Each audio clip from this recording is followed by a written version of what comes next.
Good evening. Today's video is about brutal clashes that broke out between the police and locals during an eviction drive in the Darang district in Assam. 2 people were killed, 9 policemen were injured. That number is likely to go up. Now, social media has terribly disturbing images of the police opening fire on locals chasing them, a photographer stomping on a body.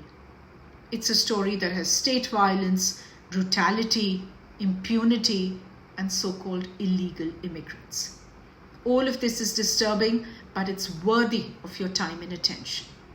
Before I start, there is a context in which you need to frame today's story. In May, the BJP won the assembly elections in Assam.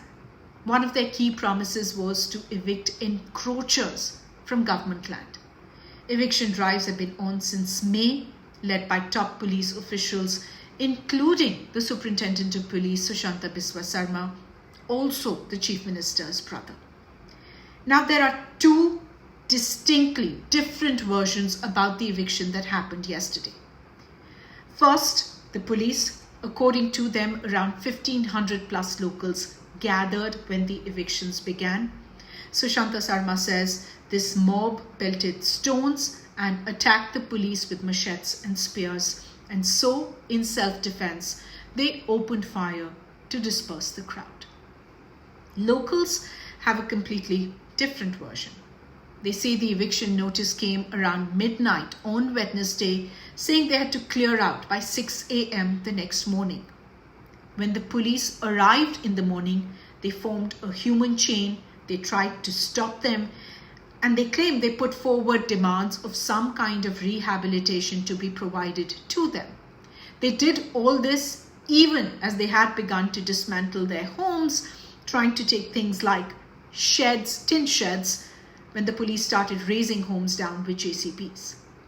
At around 1:30 in the afternoon, the police is believed to have opened fire, chased protesters with guns and sticks, according to locals.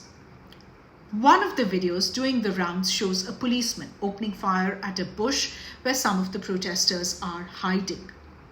One of them charges towards the police with a lathi and is fired upon.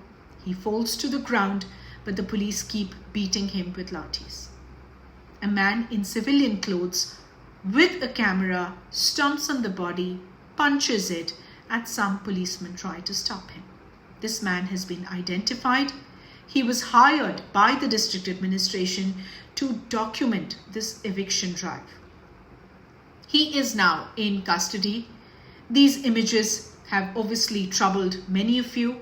They are a cause for deep despair, but it's important to remember they are just one part of this ugly side.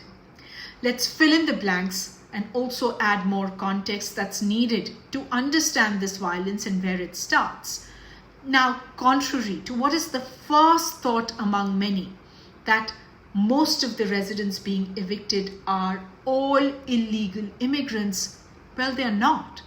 They are citizens. Many of them have their names in the National Register of Citizens. That's according to the All Assam Minority Students Union. They say they've been living on this very land since the 70s. Many of them have valid residency certificates that have been issued by Gram Panchayats to prove their ownership of these plots. The vast majority of those evicted are Bengali-speaking Muslims. This is the community that is often branded as illegal Bangladeshi immigrants and often called far worse, including termites. In the NRC process, especially after March 2017, when the Guwahati High Court ruled that residency certificates could not be proof of citizenship, they suffered even more. Now, it's important to remember that this NRC process was the crux of the BJP's campaign in Assam during the 2014 Lok Sabha elections and the assembly elections in 2016. After the eviction drive on Monday, the Chief Minister also shared photographs of the razed structures. This also included a mosque. He spoke of illegal settlers around the Dholpur Shiv Mandir and plans to build a boundary wall. It may seem obvious, but it must be said that protocol as laid down by several courts of this country, including the highest, the Supreme Court, when it comes to eviction, was not followed. In fact, the latest evictions were carried out even as a petition challenging the eviction is pending before the Guwahati High Court. Just hours after the news of the violence broke out, both the Chief Minister and the top cop, Sushanta Sarma, said that the evictions would continue. A retired High Court judge is now going to inquire into what really happened. I'm ending this video here, but this is not even close to the end. Land stands at the heart of ethnic tensions in Assam. Tensions not just between Hindus and Muslims, but also between Bengalis and Assamese. Tensions that are often exploited, sometimes to very dangerous consequences, like what we saw in the latest eviction drive. My name is Anubha Bhonsle. This is Newsworthy. If this has been worthy of your time, please do share this video with your friends and family. I'll see you again very soon.